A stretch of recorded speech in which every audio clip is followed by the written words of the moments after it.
I think I've always had an interest in EMS, but not, like I don't know that I ever thought that I would actually do it. People used to be like, oh, what's your dream job if you didn't have to be practical? And I was like, oh, I want to be a paramedic. When I moved to the North Country and my kids started getting old enough, I realized that I might actually be able to do this. So I walked in the front door and was like, can I talk to somebody about volunteering? And I joined pretty quickly after that. My name is Corrine Bohl. I'm an advanced EMT here in New York. I have been in EMS for 10 years.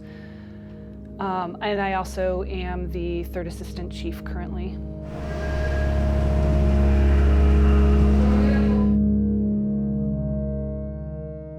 Here in the North Country, in our rural area, there's a lot of volunteers. I don't get paid to do this. I'm volunteer in all of my roles with Potsdam Rescue. I have a family member who is in fire and EMS outside of the Boston area, and we've had some funny conversations about how much responsibility we have on our calls that they don't have at the same level. They often have higher level staffing on their rigs, and we may not have that, and we have to be able to handle whatever situation comes to us. So I think that is a big difference, is the amount of volunteers that we have, and that we need to handle what comes our way regardless of our level of training.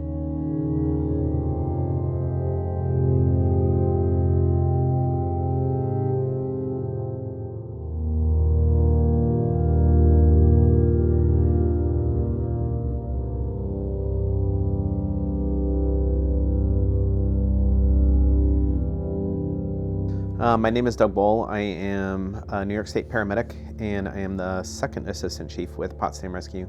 I started 9 years ago. I was actually doing search and rescue with the Northern Adirondacks. It's a volunteer search and rescue agency, and so I did a thing called Wilderness First Aid first, which is kind of like EMT light, and Corrine was doing EMT full. And what I realized was search and rescue doesn't really do a whole lot, and so then I decided to take the EMT class after Corrine. I would just add that currently in New York State, EMS is not considered an essential service, which I think probably a lot of the public would be surprised about. So, people sitting at home think that if they have a medical emergency, they can call 911 and an ambulance will come. And that's true, but it's also not required. So communities are required to provide fire service, and they're required to provide law enforcement service. They're not required to provide EMS service.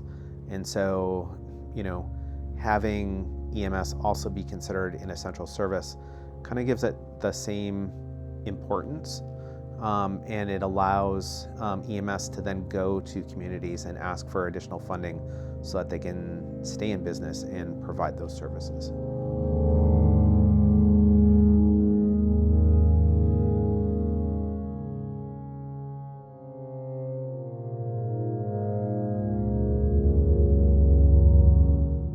For at least the last 2 decades, we've seen a growing decrease in volunteerism across the board throughout the state of New York, and largely throughout the United States.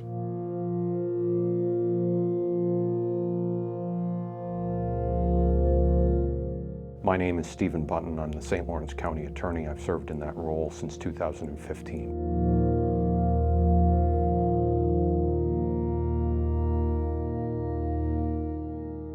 Obviously, emergency services is a significant concern for all communities. Making sure that there is an ambulance service as well as a response service in an area, especially a rural area, is of great concern.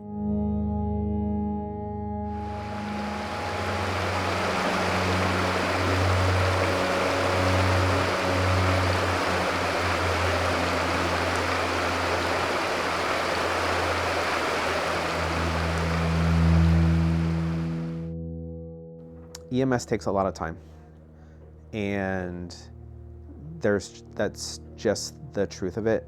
A lot of the real dedicated volunteers are really almost working 2 jobs, and so not everybody can do that. Not everybody wants to do that, and so as a volunteer, you have to make choices and you sacrifice things. So I don't have as much time to do stuff on the weekends or in the evenings as I would, and I'm okay with that.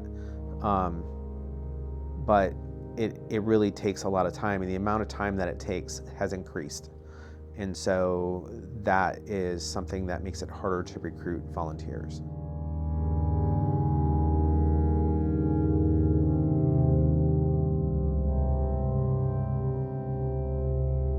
Our agency asks most volunteers to commit to signing up for 24 hours a month. I currently try to run at least once a week an 8-hour shift. Most Tuesdays I'm doing something related to the squad, if it's a chief's meeting, if it's a membership meeting, you know, helping out with interviews for applicants. So, and then we'll sometimes come in because there's a need to run calls, or you know, there's something else that we need to help out with. And I do that on top of my full-time job.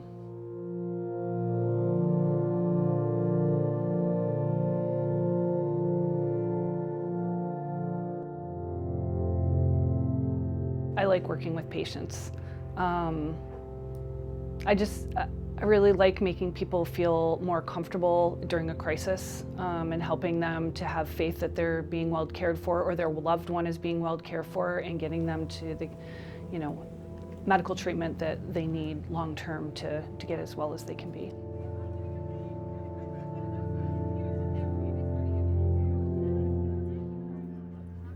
I mean, it's a personal thing for me. You know, I like and I choose to live in a small community, in a community where people know each other and take care of each other. And I'm lucky because I have a good job. And so this is something that I can do because I have the means, but it's also a way for me to give back and to participate in my community. And so that's, you know, that's why I like to do it. You know, I said before, you know, as funny as and dorky as it sounds, right? I like helping people, and I like taking care of people when they're in crisis. And, you know, even if it's somebody who frequently goes to the hospital and just needs to be seen by somebody for their own kind of mental health, or it's somebody who needs to go to the hospital because if they don't, bad things are happening. When we take somebody in, we're making an impact on them. There was a day when people volunteered a lot. I think, you know, when people had one job or there was a stay-at-home spouse at home, it was easier for people to make that commitment. And now we, as a society, have people working multiple jobs, and less people are volunteering, not just in EMS, but anywhere. So it's a real challenge for us to recruit volunteers, to get people to sign up for shifts and to cover all of our spots. So I think that's one of the biggest challenges. And so as an agency, trying to figure out how are we going to meet the commitment that we made to our community to provide 911 service with less and less people.